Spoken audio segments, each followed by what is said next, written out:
Why are Wraith Rovers like a stack of books that have had the author's short introductory passage torn out? Nay forwards. It's Cup weekend and the Rovers travel to Falkirk, taking centre stage in the Sunday lunchtime kickoff, televised live on Premier Sports 2, a channel that I didn't know existed until immediately before we started recording this podcast. Barry Robson has had 2 weeks to work with this new side since his opening 3-0 turning over at the hands of Ayr United, and the Cup presents an excellent opportunity to demonstrate the impact he's had, but it's also fair to say he hasn't had to look far to find some selection troubles. This is the Oh No No No podcast. My name is Duncan Cameron, and joining me this evening to talk through that selection headache and a whole lot more. First of all, I've got Robbie Weir. How are you, Robbie? Yeah, I'm really good. A lot better than half our squad are doing, I imagine, based off the news that we've been hearing. But yeah, we'll see how we go. And hopefully maybe have a bit more fortune with this pre-match podcast compared to the last one, given the gas leak at Capello. Which I was quite happy to see, to be honest. I'm fine with that. Yeah, phantom podcast almost at that point. Not the first time, though, that we've done previews for games that haven't gone ahead. And definitely not the last time either. We've also got Carol Allison Smith as well. How are you, Carol? I'm very good. I'm just about recovered from that Christmas cracker style joke. No forwards. Very good. Very good. Well done. Thank you. And rounding us off for tonight, we've also got Allan Douglas Munn as well. How are you, Allan? Not bad, mate. Yeah, thinking, need to rake in the cupboard and see if I can find the boots, because I think I might be needed at the weekend, which really nobody wants. I've been going back to the gym though, so I'm ready. Not injured. That's a big plus. Any sort of ability to move, I think, is putting you in the mix for selection for this game, I think. So we've actually a fair bit to cover from this one, just little bits and pieces from sort of across the football club this week. First of all, we had the Manager's Q&A, the Club 1883 session that Davy Hancock very ably, as you would expect, managed and was pitching questions at Barry Robson. Carol, I know you saw this as well as I did. What was your main takeaways from that session? It came across, first and foremost, really well.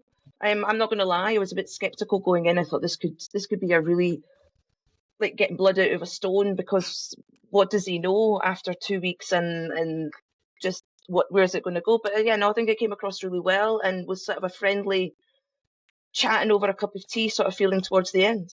Don't think I learned anything more about who's coming in, so there was no exclusives that side.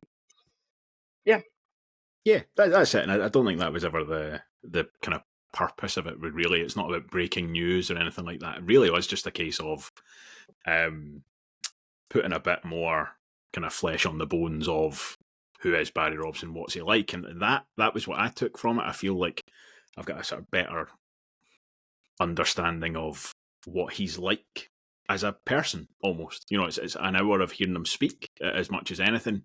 And as you say, no kind of revelations in that. There was nothing that necessarily I didn't kind of know before, but I came away from it with, like a good impression almost. Not that by any means I thought I had a bad impression beforehand, but I thought it came across really well, kind of relaxed into that, and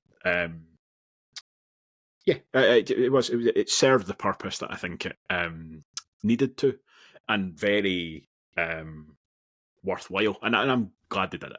Again, I think that level of communication, and I appreciate that, it's by nature, it's not for everyone. You had to kind of put your hand in your pocket to get access to it, and I know not everybody's necessarily a huge fan of that, but I think ultimately the club are using Club 1883 as a fundraising vehicle, and it has to have, benefits to membership, and that's one of them.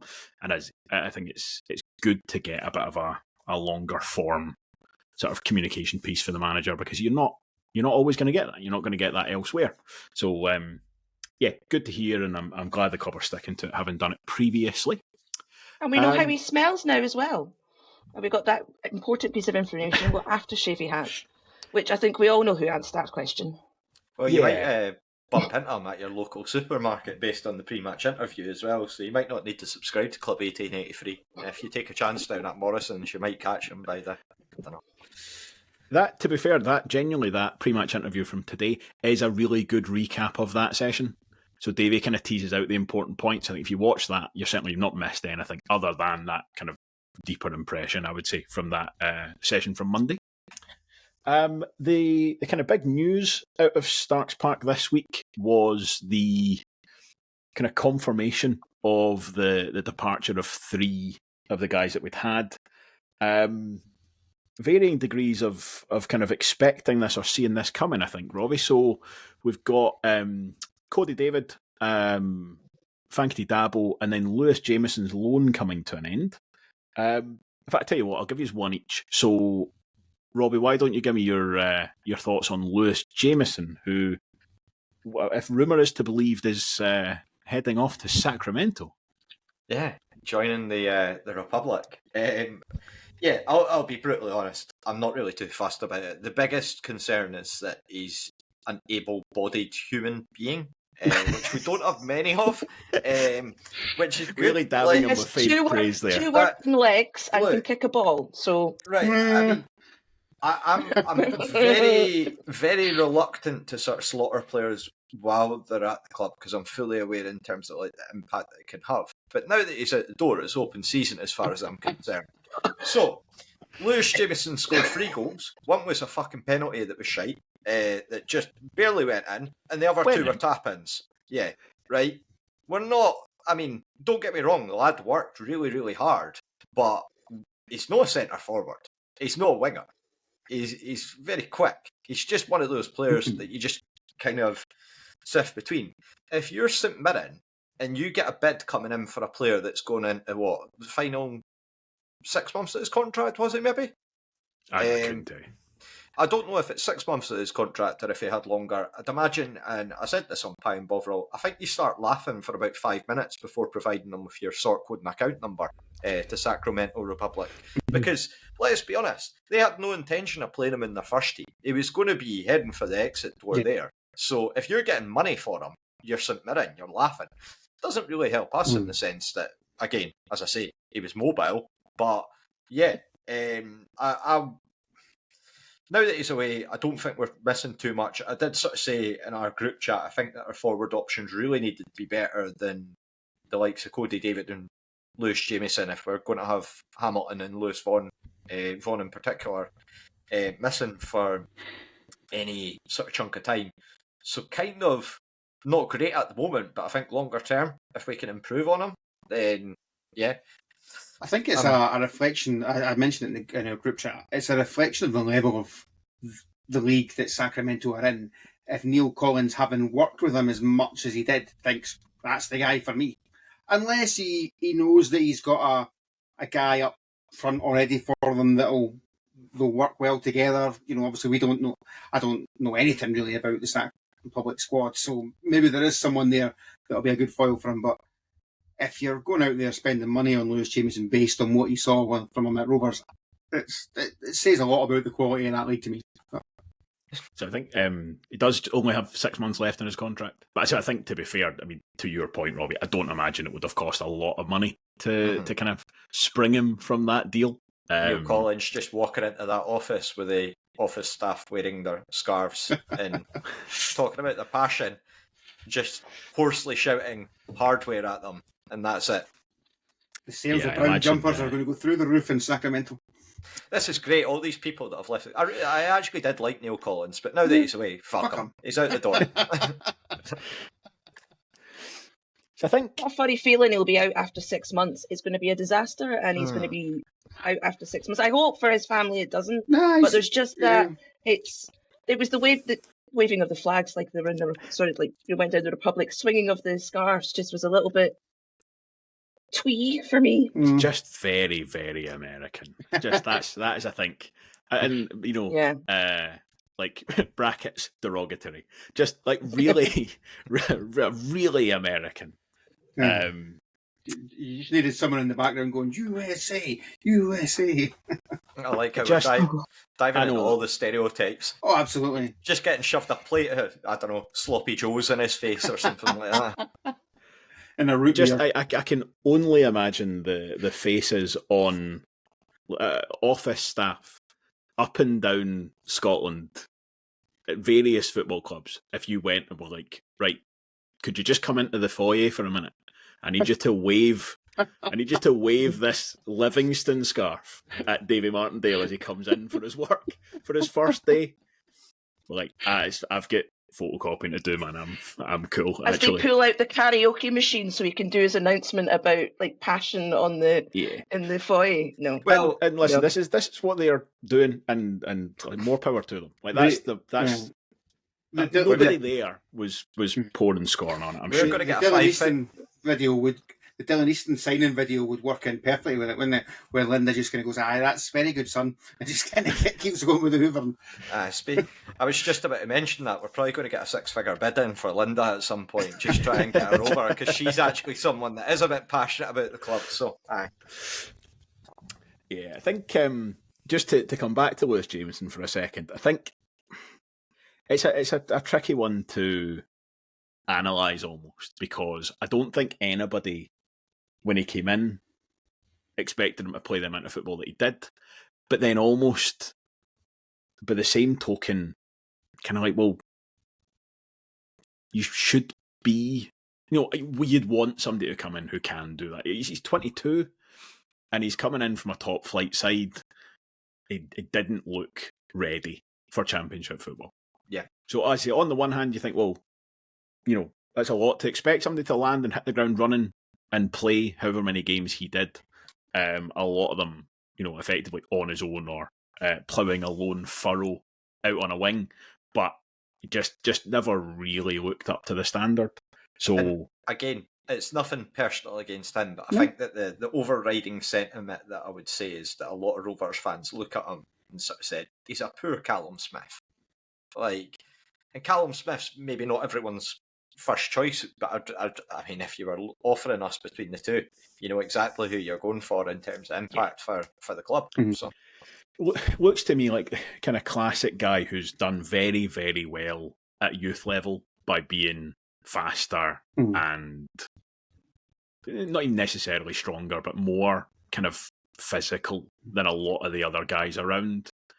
And that'll carry you quite a long way. And then it's, can you put the technical stuff together when you're only going to get a handful of chances? If you're playing for St Mirren and you're quick enough that you're running behind for balls over the top because you're playing Hamilton's 18s and you're getting 6-7 chances a game, so you're scoring once or twice every couple of games, it doesn't then translate to the kind of senior stuff. So, as you say, I mean, best of luck to him. One thing you cannot say is that he never, for a second, put in anything less than total effort. And he seems like a lovely guy. Hopefully he goes out there, has a really successful career and makes loads of money. great Absolutely. opportunity for him as well. Yeah. If you, again, much like Neil Collins, if you get offered the opportunity to move over to California, you get to play the second tier of America, which is still going to be a good standard of football. More power to you. Yeah, absolutely. I'm still going to roast you on the podcast. So, best of luck to him. Next one, so Cody David, so another forward, or our other forward, depending on fitness reports we've had this week. Also leaving, I think this one maybe a little bit more predictable. Carol, was there a compelling argument, you think, to try and get a contract in front of Cody David this January?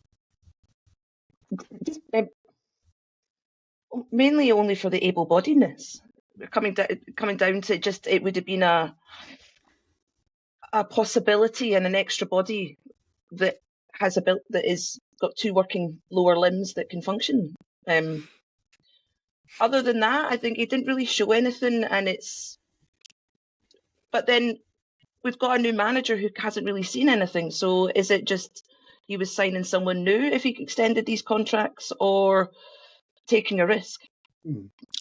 Yeah, so for me on this one, I think this is the punt was bringing him in, effectively. So it was like, Jamieson, to keep on him for a second, was very much a known quantity. Like, I'm absolutely certain. So he came in the kind of interim period, so I think we'll just call him a Potter signing for the sake of the argument. I don't think John Potter had any doubts about what he was getting with Lewis Jamieson, whereas with Cody David, I think it was much more of a question mark and much more of a, right, we're going to take a punt on this guy who, I think had played in Scotland before. I think he'd played something like 40 minutes for Accies a while back. But by all other measures, hadn't played in Scotland before. So you bring him in, you see what happens. And basically hasn't really done it. I mean, I'm really pleased for him. Nothing's really happened. Exactly. Pleased for him and pleased for us that he got his goal against Dunfermline. That was good. That was a kind of nice moment. And there was a brief period where you're like, maybe this is it. Maybe this is his guy. He's been struggling with his fitness and he's going to kick on. But ultimately, you're bringing a guy up for down south. There's presumably additional costs that come with that, and he's not justified it. I think you might have put it in the group chat. Lackluster is the word that it was. Just there was no oomph in his performance. Yeah. There was no fight that I need an extension in my contract. I should be fighting for my next job. There was no sort of anything was at risk for him. I think it's pretty damning that he came up and he'd been up for almost 4 months. And at no point did anyone, I think, look at him and say, this guy's like, oh, he's finally hit full fitness. Now, I get that you've got, needs a pre-season behind him. But by that point, you should have enough in your tank to sort of say, he can play 90 minutes. Or he's at least lasting for the lion's share of a game. At his best, he was an impact sub. He never really looked any much more than that. I don't think we ever really got to the point of even really asking for him to start a game. Yeah, really. Exactly. Which I think. I mean, he might have got a game if the Morton game had gone ahead, but is Morton away the game that he's going to come on and actually win himself a contract? I don't think it is. This is. I mean, ultimately, if you go by talking about if you've got Hamilton, Vaughan, and Smith available, Cody David's not making a matchday squad. So for that purpose, for that point, he has served a purpose. He's come in and he's done a job, and again, he did put the effort in. I mean, anybody who was down at Somerset, we get scudded 3-0, but his time on the park, he was one of the better players that we had. But ultimately, when it comes to, are we putting down another 6 months in front of this guy? I don't think so. I think I think you basically roll the dice on somebody else in the same boat if you really have to. Hopefully there's a real proven, hotshot striker about to sign and be announced tomorrow morning.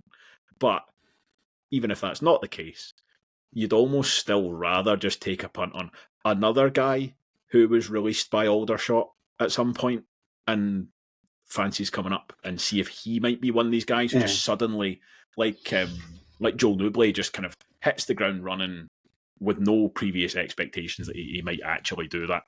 Even in the meantime, we could go in on Sunday with Aidan Connolly and Kai Montague up front, and I wouldn't expect us to look any less effective than we would have done if we'd had Cody David up front.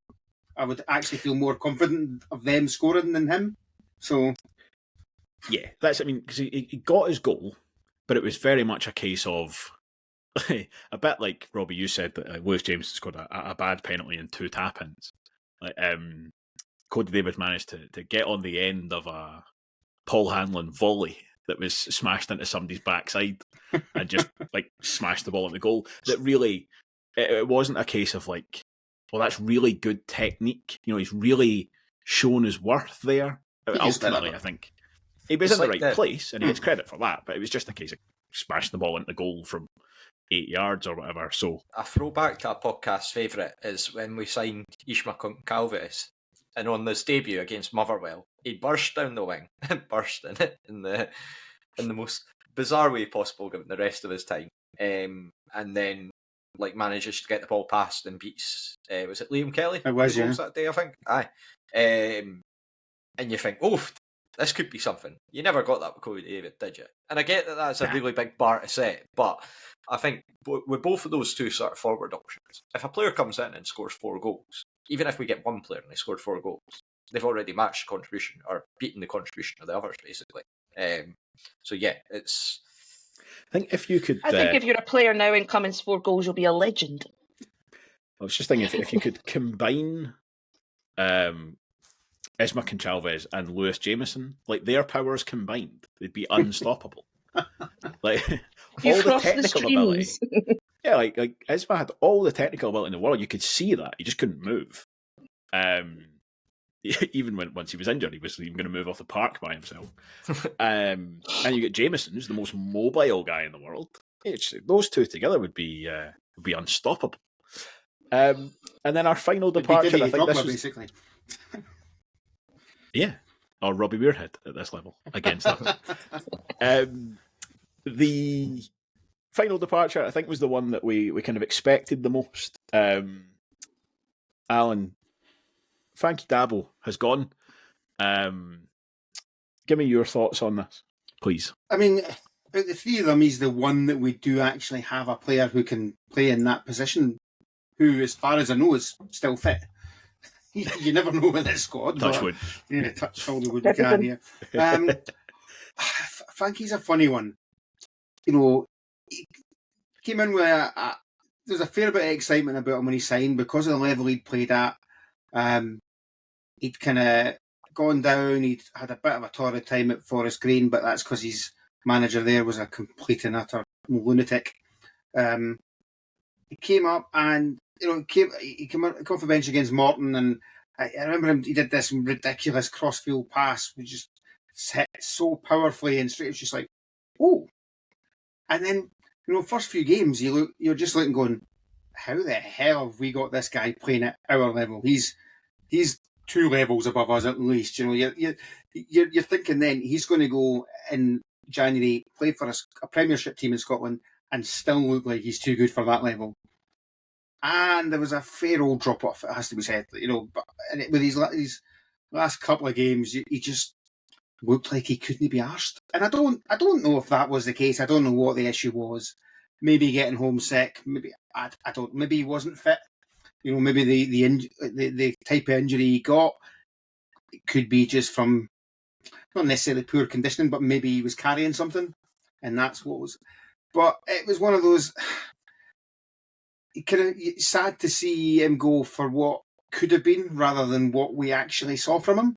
Because there's definitely a player in there. You don't play at the level he's played at without having some proper footballing ability. Yeah. And another one, I hope he gets fit, and I hope he finds himself a club and goes on and has a good career. Because he's not old. He's still got a good few years left in him. So hopefully he goes and does the business. It's the one that doesn't feel like it leaves us short, though, because Kieran Freeman has been perfectly adequate in the last few weeks. I think you can understand where the club have gone with that one, though, because with he wouldn't be cheap either. Well, precisely. And then you factor that you've got Jordan Doherty coming in who can cover that position, and then you've got Kieran Freeman already standing up. You're basically waiting for an expensive injured player to come back from a quite serious injury. You can see why they've cut their losses with that one, because, let's be honest, we need to invest the money elsewhere on the pitch. A centre forward, basically. That's where we're at. I think I'm fairly openly regarded as the chairman of the Fankaty Dabo fan club, having fought with Blair about him on the last few podcasts. But even with that in mind, it's very difficult to make a case to keep him. Presumably, Jordan Doherty was brought in with one eye on Dabo potentially leaving this window anyway. And yeah, the fact that we've got 2 guys who can play right back, very difficult to justify keeping a third. If he'd kept going at the level he was at the start, he'd have been leaving now anyway, but not for the same reason. He'd have been going to a bigger club. Yeah, and without kind of going over old ground, I think the drop-off, I think, has been exaggerated. I don't think he was ever quite as bad as some people Blair made out. But the one thing I did see was interesting was it was a Coventry supporter on Twitter, basically kind of referencing the fact that we'd released him, and I kind of like how the mighty have fallen type, being quite snide, to be honest. Being like, remember when this guy was brilliant for us, look at him now. But the thing kind of digging into it a little bit was they were saying that it was injuries that really had cost him with them. Like, he'd been so good. I think he was their Player of the Year when they won League One, and then was in contention for Player of the Year when they were in the playoffs in the Championship. And it was really injuries that had cost him. So you wonder if it's not even the fact that, he's obviously been injured with us, but is that actually a recurring issue even in and of itself? So it's not just about getting him fit again this once. Is he actually one of these guys who now has kind of recurring issues? So, yeah, I think it is a little bit of a what could have been almost. Because certainly on his day, he was a cut above. But ultimately, I don't think there's a justification for keeping him at this moment in time. No. So that does quite clearly, just in pure arithmetic, leaves us a little bit shorter than we were previously, because that's 3 bodies out the door. Nobody in as of yet. Barry Robson in his pre-match being fairly confident, I suppose would be the word, that there won't be anyone in before Sunday. I wouldn't necessarily be staggered if there was an announcement kind of tomorrow or Saturday. There's a little bit of room for that, but at the same time, I'm not expecting it. And then we've got the kind of list of injuries as well. So going by Barry Robson's interview and what was in the Courier, Liam Dick and Paul Hanlon have both trained this week, which is definitely good news, but I don't know necessarily how sort of fully fit they are. Barry Robson saying that Scott Brown and Jack Hamilton had both trained today, which is Thursday, but that they needed to see whether they had any sort of reaction. And the Courier, presumably, with slightly more up-to-date information, reporting that Jack Hamilton has had some sort of reaction to training. He's picked up a knock today. So that, puts those 4, Dick, Hanlon, Brown and Hamilton, into a sort of questionable category, alongside Callum Smith and Lewis Vaughan, who we know will definitely miss out. I think that gives us, by my count, 15 sort of fully fit and available first-team players. And that includes Sam Stanton, who may or may not be. Yeah, so that includes Stanton in there. And critically, what it doesn't include is any strikers. So let's call it a thought experiment in the hope that Jack Hamilton will be fit and this next section is entirely redundant. But for the sake of talking, if Jack Hamilton's not fit to play on Saturday, how do you square that circle, Robbie? How do you find a route to goal from these 15? It's like Scrap Heap Challenge. Can you build me an effective goal-scoring unit out of these 15 professional football players, please?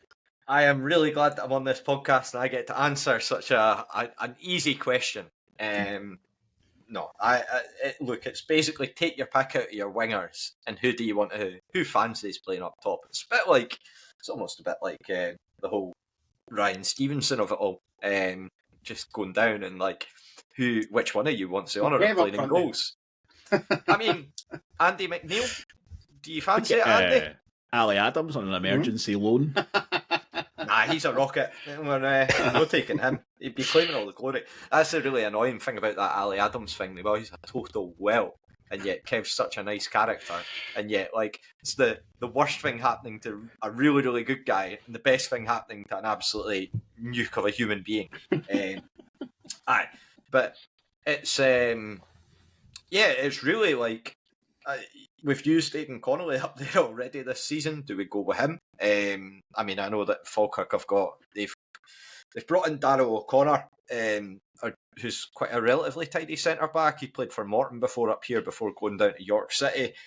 So he'll come in to replace Luke Graham, who'd been really, really impressive in his loan spell. But yeah, it's really a tough question to get the answer to. Do you maybe want to try Josh Mullen in there? I know that we've sort of waxed lyrical about potential for Josh Mollett to move and become a central midfielder.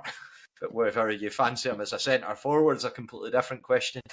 I'd rather have him as a centre forward than a centre midfielder. Not to pick on Blair again. Are you just rustling Blair's jimmies in this podcast? We've given up winding up other fans. We're just winding up other members of this you teed him up for podcast. that one, Robbie. Yeah. You dangled it Genuinely, there. though, I genuinely do believe that I would rather see. Can we just get Josh Alan Mullen. Russell back on and just get him to figure it out? Because he can't about Connolly playing up top. So, yeah. It's just it's such a tough one to sort of figure out. I do think obviously, naturally, it's such a bad position to be in terms of where our 3 centre forwards that we started the season with are all out injured now. And again, it's nobody's fault. It's just one of these things where 2 really freak ones, and then just with Jack Hamilton, unfortunately, it just seems to be a recurring issue time and time again. And I know it might be a knock in training, it might just be a dead leg or something like that. We might even be going for the old, I said this before we came live, but might be going for the old Gary Locke psychology of saying that Mark Stewart's out injured against Dunfermline for about a full week before and he was going to need surgery, and then he mythically rocked up and did absolutely hee-haw against them after scoring a few goals before. Your guess is as good as mine, and we're only going to find out at lunchtime on Sunday, so a nice surprise for everyone, I guess. Yeah. If we Carol, have no striker, how would Falkirk line up against us? So if we are playing mind games, Laughing. how would they line up against us with no striker? Would they go for the kill because they know there's nothing we can do? Or do you think they would sit back and let us make idiots of ourselves? I think, to be honest, Carol, I think they're going to go for the kill anyway. I don't think it matters what we're going to line up. They're going to basically look at us and say, we've just thumped them a few weeks ago. Let's do it again and let's get a decent cup run going. Yeah. In fairness, all season, we regularly play a 4-2-3-1, and the 1 has been pretty ineffective for most of the season. So let's just play that formation without the 1 and stick that 1 back and make it a 4-3-3, but not a traditional 4-3-3 where you've actually got a back 4, 3 more holding midfielders and then an attacking 3 that just fucking go for it, which is probably Easton, Stanton and Connolly, or Easton, Montague, Connolly, something like that, and just don't bother with a striker. Just just play a lot down the wings, cutting in, because we've got nobody who can play a central striker role. Absolutely, unless Jordan Doherty can do it. I don't know. He can do everything else. Maybe he's the new Scott McGill. Yeah, I quite like your 4-3-3-0. Craig looking over there. I mean, well, that's just everybody's trying to avoid saying that, aren't they? At all times, not even just specifically this conversation. I mean, when I had a look at it, I thought that the kind of most sense I could make out of it would basically be asking Stanton to do it. And I'd like to play basically a 4-2-3-1. I think he is the most likely to be able to at least hold the ball up, to then effectively try and get people running off him. Can I be brutally honest though? Do you even play Stanton on his current form? Let's be honest. I do if I've only got 15 players, yeah. And I'm not even being smart or being glib. No, I can understand. But I think this is a thing that he's not been anywhere near his own performances from last year. And he's not alone in that, but he's not been anywhere near it. If you've got other options, I think that's a very legitimate question. But I don't think we've actually really got anyone else who plays his position, really, as that kind of central number 10. And now I'm having to shift him out of that to play up front. Maybe Montague, but he's not got the confidence in front of goal that someone like Stanton's got from a career of getting into the box and scoring goals.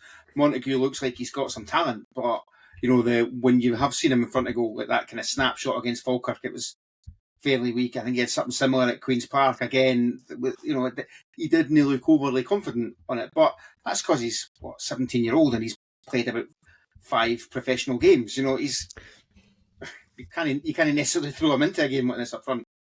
Nah, that's exactly. I mean, that's so the way. Without getting right into kind of full lineups and everything, that's what I've got is effectively is Montague as the 10 and Stanton as the 9, which, I mean, a ludicrous situation to be in. But it really is just a case of, I think my logic, if I have any, as I say, is that Stanton is probably the only one with the skill set to be, without, again, turning into Jonathan Wilson, to be a kind of like fulcrum in that furthest point, because we've got loads of guys still who can run off him. Mm. Again, you can take your pick. You've got Easton, Connolly, Gibson, Pollock, Mullen, Montague. Like, if you imagine it wasn't Sam Stanton, if you had a big unit hold-up striker, you'd be like, that's fine. We can just use them. And then we've got all these other options in support. But I don't think there's anyone else who offers you any of that kind of hold-up play, really. That's the biggest problem. A lot of it comes down to, as well, who's fit at the back. Because if Hanlon and Dick are both out, then you're probably, you're Stevenson's having to play left back, and Jordan Doherty's probably having to go in the middle with Ewan Murray. But if both or either of them are there, you've got the option of moving Doherty or Stevenson into midfield in that sitting role. But if they're not able to go there, then you're probably having to put someone like Stanton in there, or maybe even try something mad like put Dylan Easton back there. It's who knows what the... Yeah, it really is a case of just kind of crossing your fingers and hoping it's a big psych out, as Robbie says. It's like, they're all fine. And we're actually going to sign 3 new guys tomorrow and just go, ha ha! Nail it. Yeah, Try preparing for that thing. I love the there's a lot of conjecture online as well about the rules of the Scottish Cup, where apparently you need to sign players like something like 9 or 10 days or 14 days before or something. Yeah. We signed this the date in the morning, we fucking played. It's not. I don't know how true. Nobody actually knows how true that actually is. So it'd be interesting to hear. No, I say Isma signed the morning of the game. Isma Calvis came off the bench and I was like, who? When did we sign him? Because we announced it literally about 2 hours before kickoff. But we should do that more often, by the way. Oh, absolutely. I want to go back to getting out the car at the ground and being like, starting lineup graphic. I don't know who that person is. And not just because it's Cody David and he's changed his surname again. Casa who?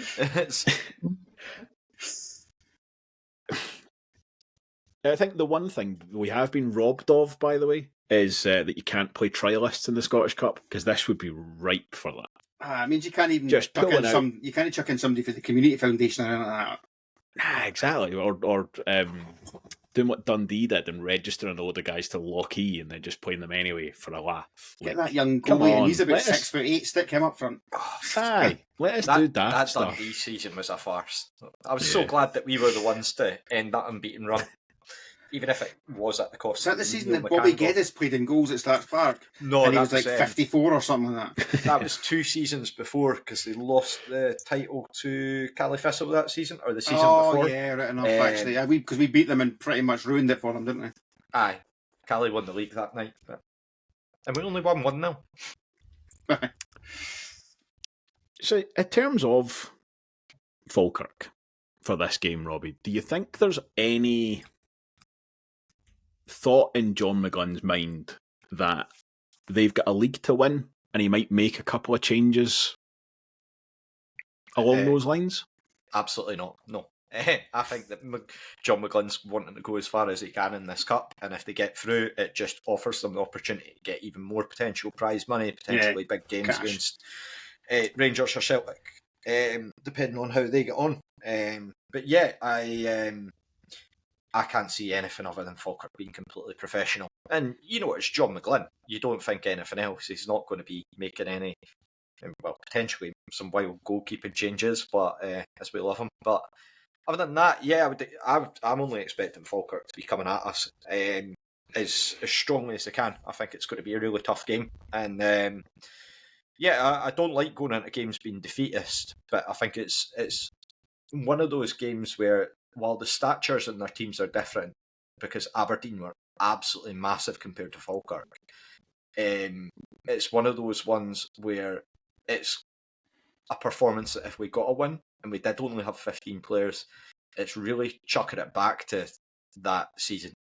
Under John McGlynn Mark 1, when we went up to Aberdeen and we won there in the Scottish Cup, with like a squad of absolutely ragtag. Craig Wilson with the flu at right back, Stephen Simmons playing centre half next to Grant Murray, and Mark Ferry at left back. Like, just, yeah, it would be a throwback basically to that.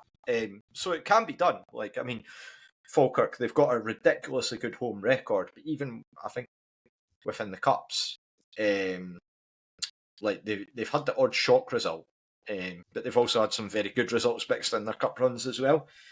The thing that jumps out for me is that, and again, hate being defeatist, but the last 8 times that we've exited the Scottish Cup have all been away days, and our away record isn't 7 of them at Livingston. Yeah.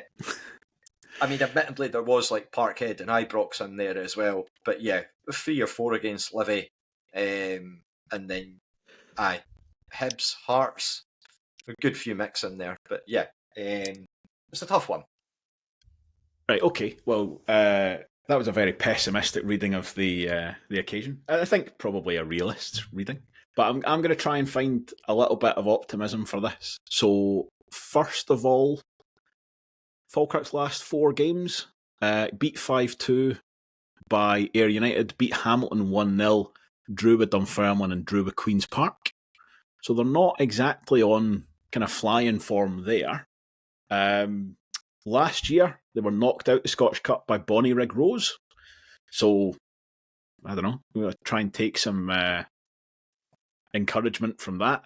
John McGlynn, not necessarily doing the business in the Cup last year. We'll gloss over the fact they went to the semi-finals the year before. Although, to be fair, they didn't actually play anybody good to get to the semi-finals. I think Ayr United were the best side they played. Tell you what, let's have a quick break and then we'll come back and we'll do lineups for this. I'm away to pour a pint of vodka. Blair, Yes, mate. you're a man Yes. and you have thoughts and feelings and emotions. Yes. Are you good at talking about all that stuff? Well, I try my best, but I don't know. Probably not as much as I should. I'm the same. I feel better after getting stuff like that off my chest, but I don't do it anywhere near often enough. Have you heard about Andy's Man Club? They're brilliant. They create a safe space for men to sit down and talk about the important stuff. And they do it right across the country as well. Yeah, exactly. They've got more than 200 meetings across the UK, and it's every Monday night at 7 o'clock, including one at Starks Park. And if anyone wants more information on it, they can go to andysmanclub.co.uk or search for Andy's Man Club on Facebook. It's okay to talk, and now we're going to get back to talking about the Rovers. Right, Alan, before we get into lineups, actually, I have a question for you, because we play Falkirk twice in the next week, just for a change. If I was to offer you a choice, and I do not have this power, but if you had to win one and lose one, would you take your win on Sunday? Or, given our league position, would you say, nah, not worried about the Cup, I'd rather focus on the league and take the win next Saturday? That's a tough one. Because, you know, you win in the Cup game and you get through to get put out by Livingston in the next round. You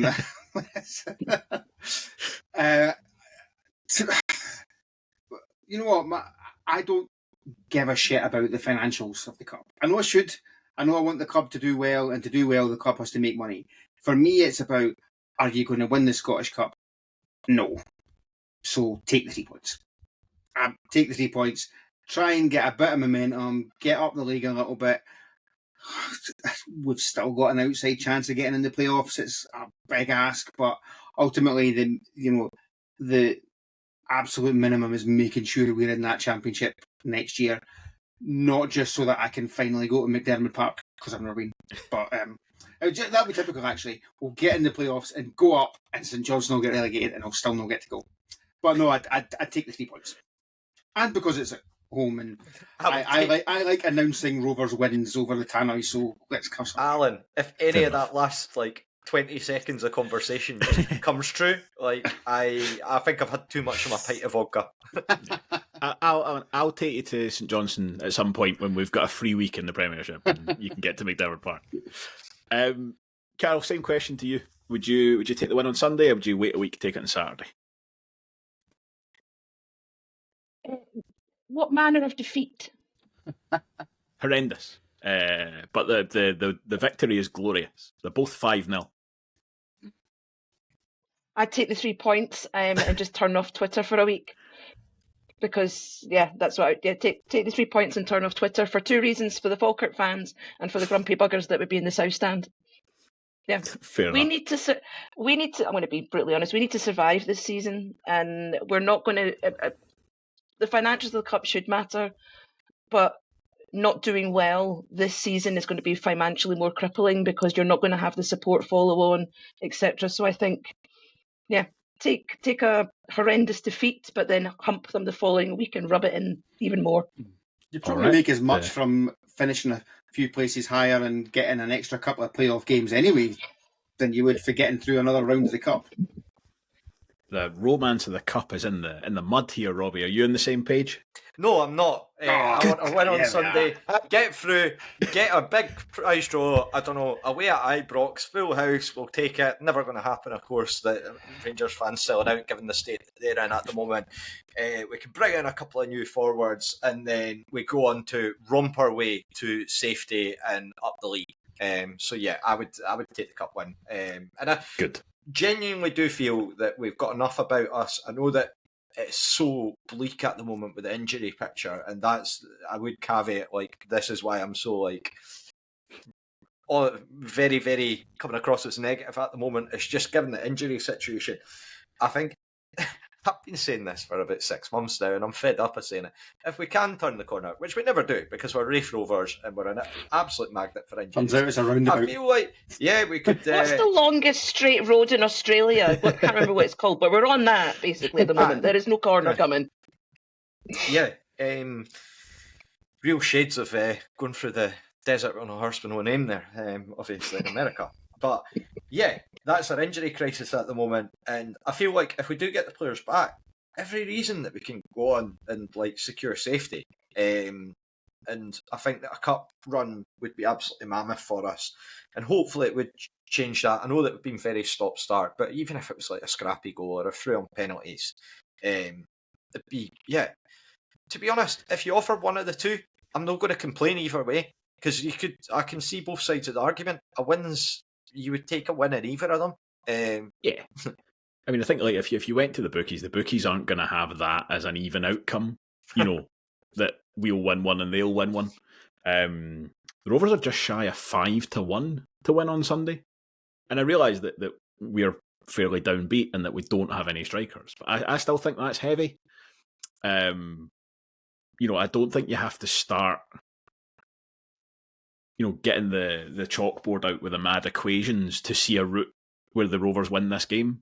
It's not an impossibility by any means at all. I think, of course, Falkirk are the favourites. They're having a better season. We've got injury problems, but I don't think there's this huge gulf between the two sides that's completely insurmountable. I mean, if you said to me, are we going into this as underdogs? Do you think?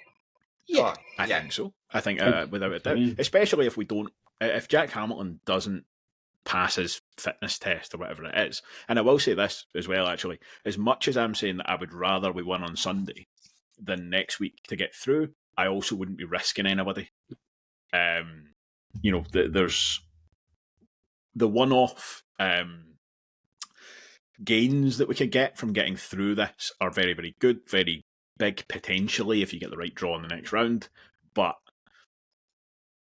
almost, I suppose, the reason why I'm not if I had to take one, I'd rather take the win, is because there's 15 other league games to go, but you don't want to be losing anybody for those 15 games because you tried to risk them in this one. So looking at you, Scott Brown. Exactly, that kind of thing where just taking no chances, send out whoever's fit for this one, and we'll go hell for leather and see what happens. And before I forget, actually, very much worth mentioning as well, free buses put on for this one as well. So I think 7 buses put on from the board, and the players had put money up for that. So just good gesture, nice thing to see, very much appreciated, I'm sure, by everybody who's managed to get a place on those buses. I don't know, I think it was season ticket holders initially, and then potentially there was additional space on Friday. So depending on when you listen to this, maybe there are still spaces. I don't know. But would be very easy just not to be perfectly honest. It goes into that bracket of, if, whoever had the idea, whoever supported it, if they just hadn't done that this weekend, nobody would be sitting on Monday morning going, how come there was no free buses? So very much, good to see. A big part of it is they know that there's a bit of kind of...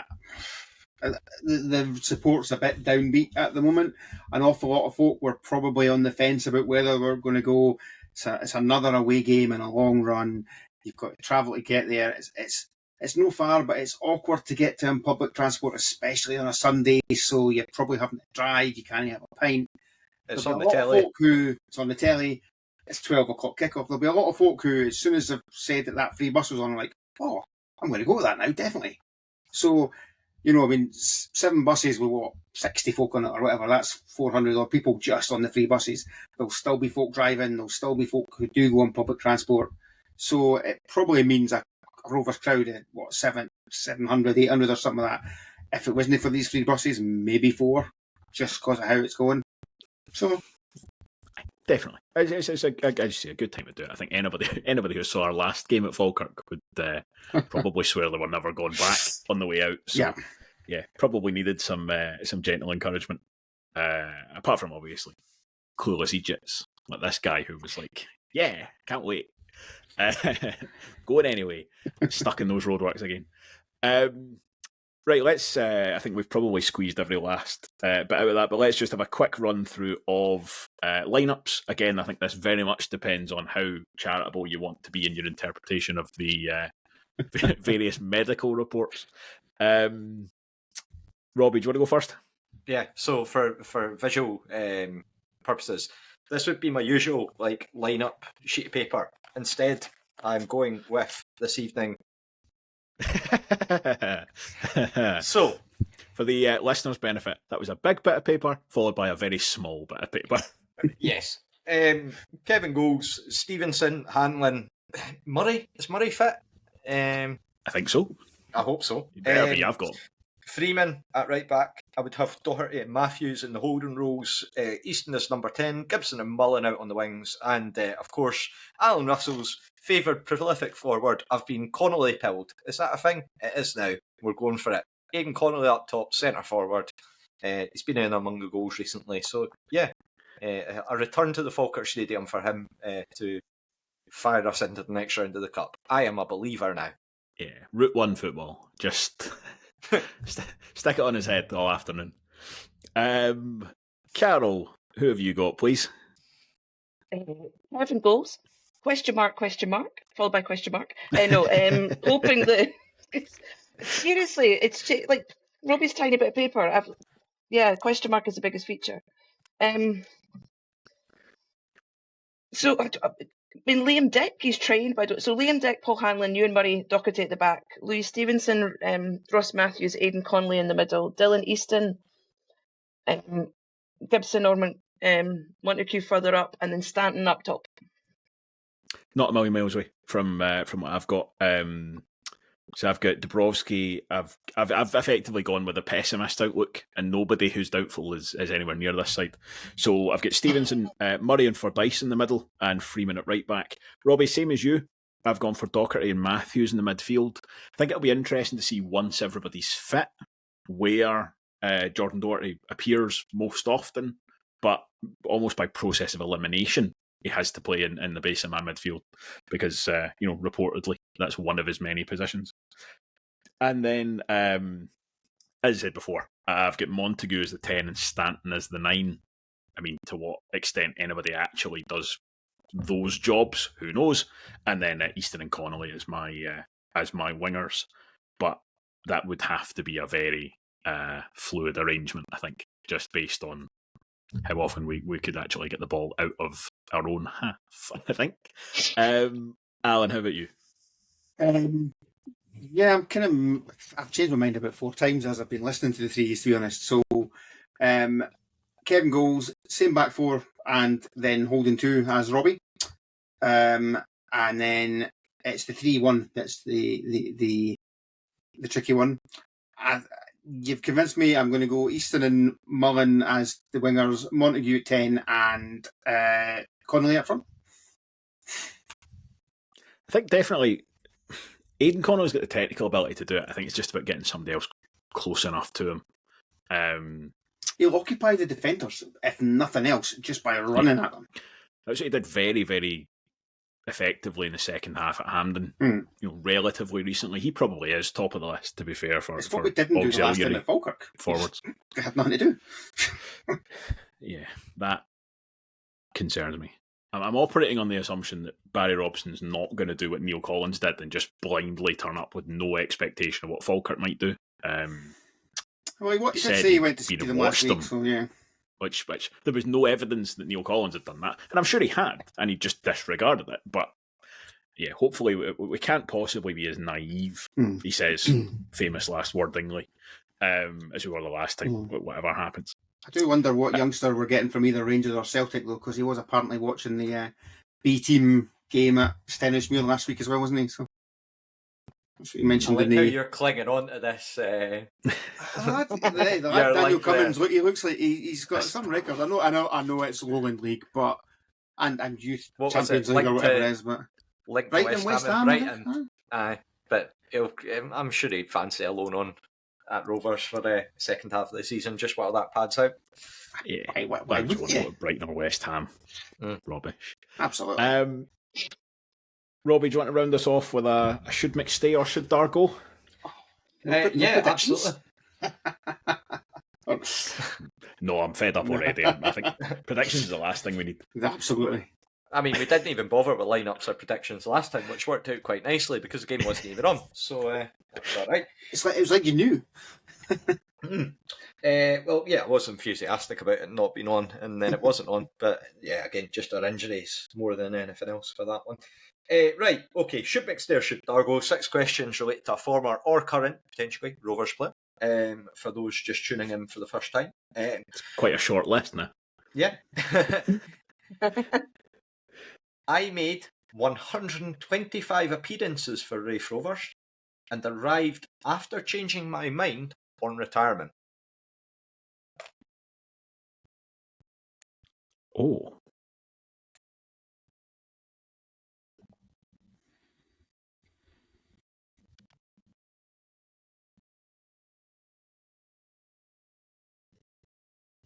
There's a few that the second part could apply to, but none that I could think of immediately that played over 100 games for Rovers.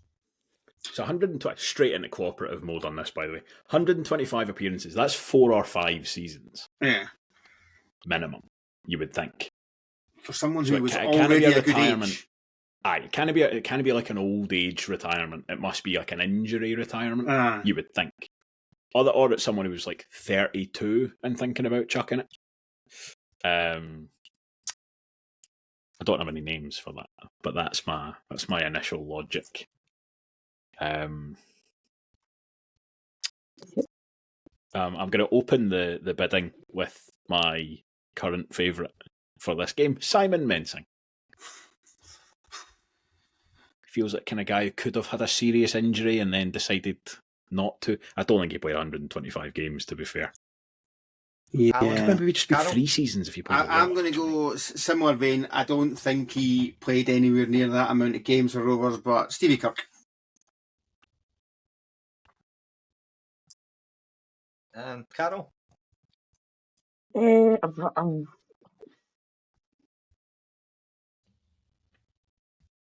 want to say McGurn, but that's the only thing I can think of. The coming out of retirement bit, because I know several times he threatened to retire. But I know it's not the 125. Okay. But just to put a name on the board. Fair enough. I won 1 Scottish Cup and 1 First Division during my career.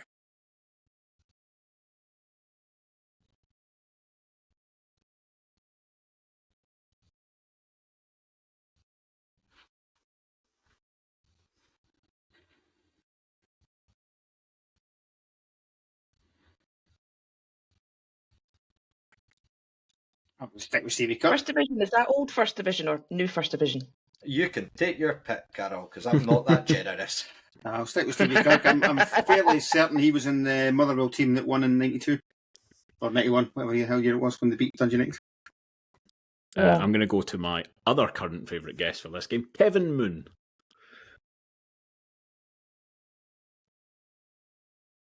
I'm going to pass because I have absolutely no idea. We'll just I keep still you can't on remember Davy my own McGarry. name at the moment. Okay. Was Kevin Moon not playing for us when the season that St Johnstone won the Scottish Cup because they beat us on the way? It was another run of like 4 years in a row where we lost to the eventual winner. You may find out Shut up. later on.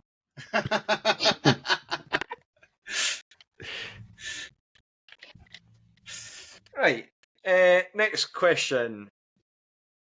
According to freemaptools.com, I stay 37 miles away from one of the Oh No No No podcast team. Jesus Christ, hang on. 37 miles. He stays 37 miles away. How many players does Robbie know where they stay? Don't know. Is that stalker level question? The thing is, it doesn't this way you could live in the Netherlands or Spain or fucking over quite a wide area of Scotland. Alan, I'm not going to reveal anything about myself, but if there was an ex-Rovers player living within 50 kilometres radius of myself, I would have stalked them down by now. Or maybe I've not, and I've messed up in my calling for life.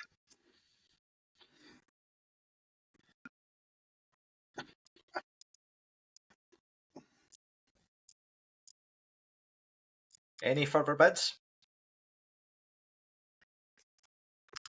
No.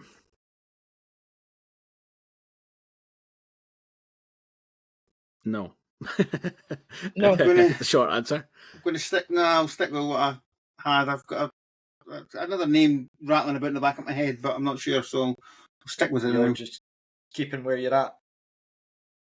Yeah, gives another clue. Okay, Blair Hopcroft, rejoice, it's an era clue. Jimmy Nicol, Mark II.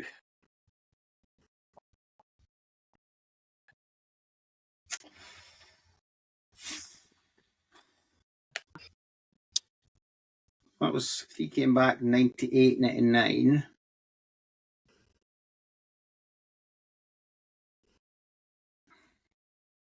Spent a fortune and nearly bankrupted us.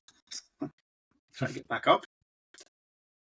But did spend about half an hour chatting to me at the side of the pitch before a pre-season friendly against Lossiemouth, which was pretty cool. So. Try to take it that's signed by Jimmy Nicol, Mark Yes. II.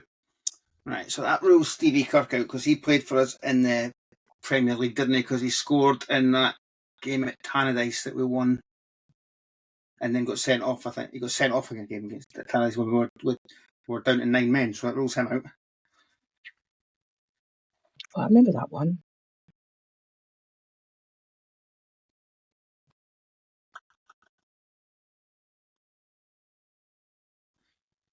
Is it Guido van de Kamp?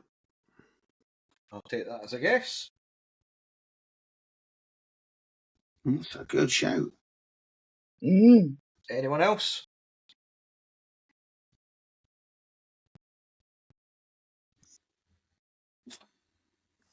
Honestly, my logic there was starting with Dutch people and then working all the way backwards. I'd already been through Spain previously. Yeah, I was going to.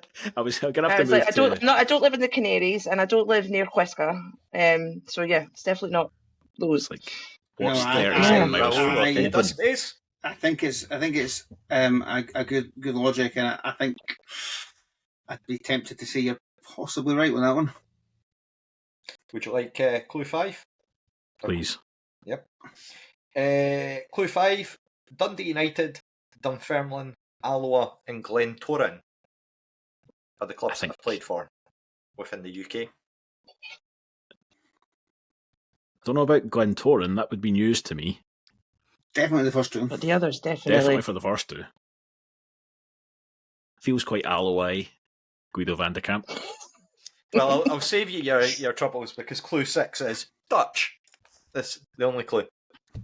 So, yes, Guido van de Kamp, after he left Dunfermline, he had a short spell in Northern Ireland at Clarendon, where effectively he was about to retire, and then he only was there for like 6 months, and then he got a call from Jimmy Nicholl, who basically said, "Do you want to come play for Rovers?" And he did, and then he went to Alloa after us, so he retired in 2001.